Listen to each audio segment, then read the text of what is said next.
You are a British citizen and you're married to an asylum seeker. Your asylum seeker husband obviously has got a pending asylum case. Now, this marriage is notified to the Home Office, so the Home Office is aware of it.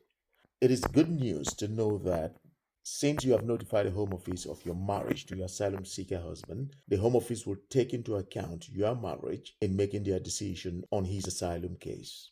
When considering every asylum case in the UK, the law requires that the Home Office would consider your asylum claim on three broad grounds. The first ground, the Home Office would look at the Refugee Convention reasons. The Home Office would go ahead and consider humanitarian protection. That would breach humanitarian protection laws. After that, the Home Office would go ahead to consider human rights. Human rights under the European Convention on Human Rights and exceptional circumstances and other considerations outside of the rules. And in considering human rights, your marriage to your husband would fall under family life human rights. Like the Home Office will consider if your husband qualifies under family life. Your husband is married to you, you are a British citizen present and settled in the UK. But your husband was an overstayer before claiming asylum, so he remains an overstayer. And overstayers who are relying on human rights grounds, family life under human rights, must meet the requirement of insurmountable obstacles. That is a concept that the immigration laws take very seriously.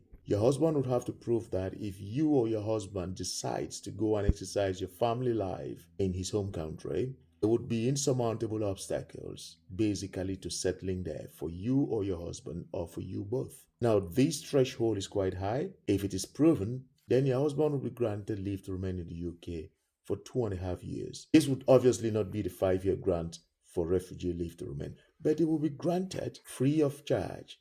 Ordinarily, you would need to pay Home Office fees of £4,000 almost if you have to apply on a standalone family life visa. So the advantage your husband gets is to be considered for family life within his pending asylum claim.